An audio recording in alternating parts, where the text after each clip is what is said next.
Under the olive tree knits. How to identify and pick up any drop stitches along the provisional cast on edge of the Christmas cracker wrap.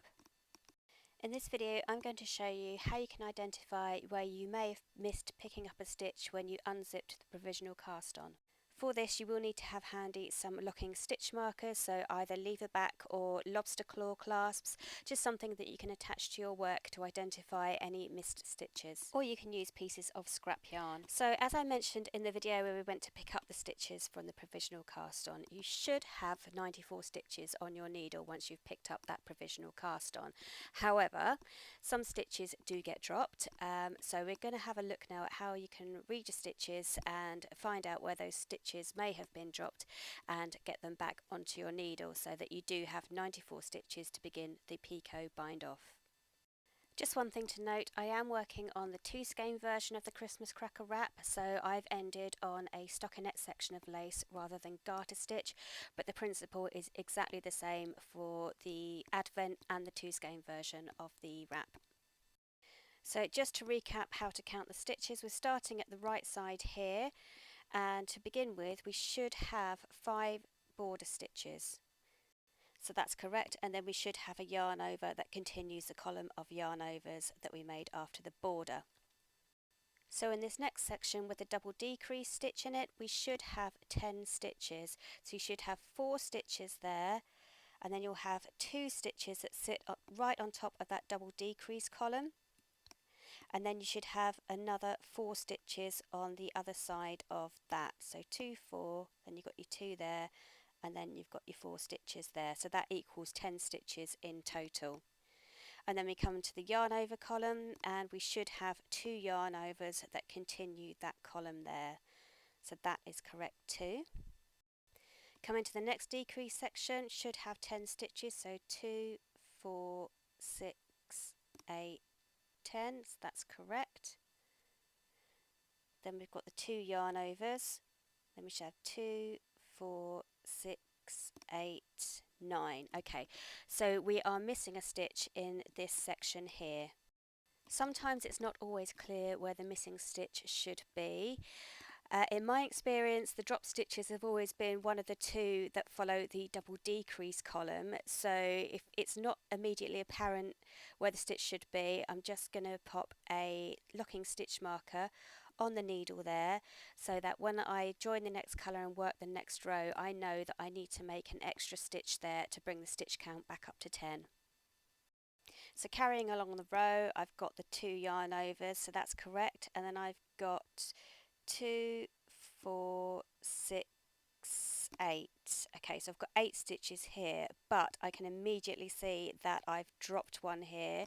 So what I'm going to do is get a locking stitch marker and just feed that through the stitch and the stitch behind as it's come unravelled a little bit, and just pop that on the needle so that when I get to that stitch again on the next row, I know that I need to pick that up and knit that stitch.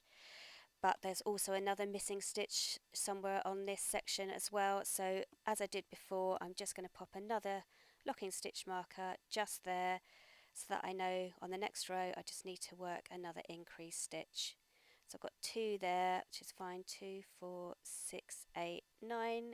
Again, I'm missing one in this section, so I'm just going to pop another stitch marker in to remind me on the next row that I need to make an increase stitch. As I mentioned before, these decrease sections are the usual culprits when it comes to picking up a stitch.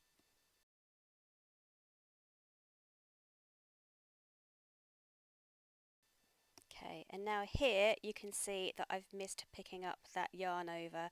So I've got a huge gap on the needles and only 1 yarn over, so I need to make sure that I pick that one up on the next row and get that yarn over back on the needle. So again, using a stitch marker, just going to mark that stitch so I know to fix it on the next row.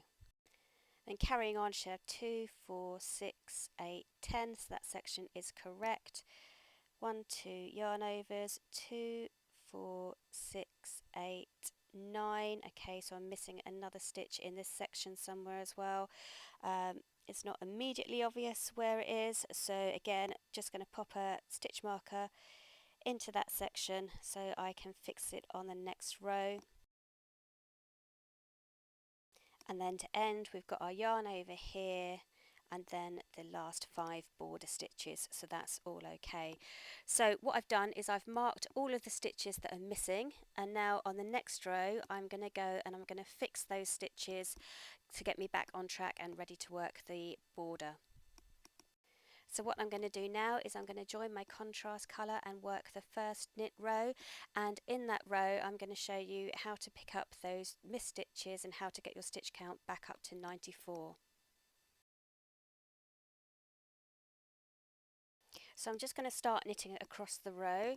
As I mentioned in the previous video, at this point if you've got any stitches in the wrong orientation you can fix them on this row. So any stitches that you find where the back leg is closest to the tip of the needle, if you just knit into the back of that stitch, that will set it right.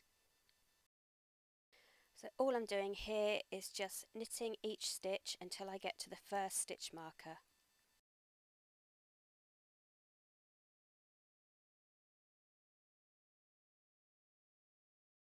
So we're coming up to the first stitch marker here. This is where I've marked that there is a missing stitch in the section. So I'm just going to remove the stitch marker, and then all I'm going to do is I'm going to work a knit front back stitch to get the stitch count back up to 10.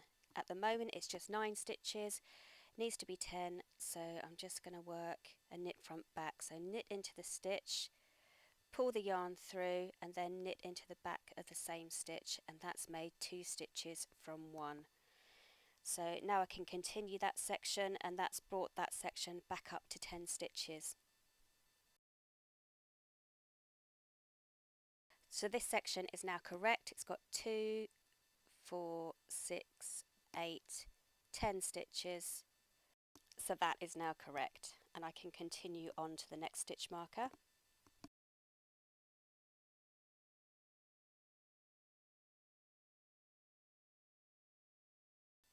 So now I've reached the next stitch marker, and I can see from the stitches that there's nothing coming unravelled here. So all I'm going to do is just do a knit front back stitch into the next stitch, just to bring the stitch count back up to where I need it to be.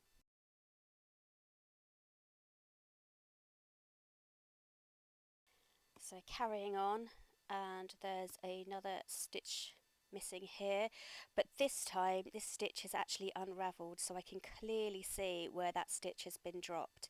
So all I'm going to do here to get that stitch back on the needle is just ladder it back up, because I can see it's dropped a row. So ladder it back up to the needle, and then that one is ready to knit as well. So that section should be 2, 4, 6, 8, 10.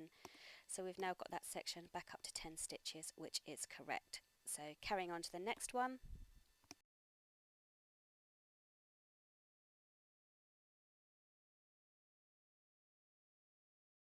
So again, we're a stitch short in this section, and there's nothing coming unravelled, so I'm just going to work a knit front back into the next stitch.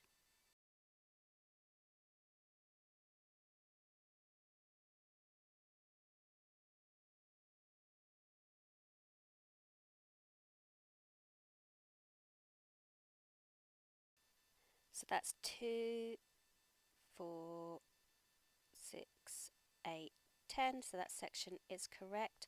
And now we've reached the point where we've got the missing yarn over, so I'm just going to remove the stitch marker that I put in place.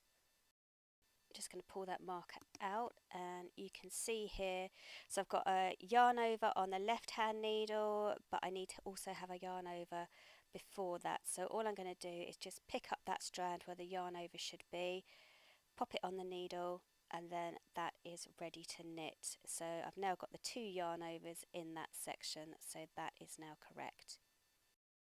So you can see there that that yarn over has now been picked up. So hopefully this will help you to identify where you may have missed catching a stitch when you unpicked the provisional cast on. So if you find you've missed a yarn over, you can just put the strand back onto the needle when you come to it. If you find that the stitch has dropped and started to become unravelled, you can ladder it back up to the needle and just catch it there. And if it's not obvious where the missing stitch should be, and no stitches are becoming unravelled, then you can just work a knit front back stitch into the top of the double decrease column. So by the time you've completed the first knit row in the contrast colour, your stitch count should be back up to 94 stitches and you're ready to work the rest of the bind off.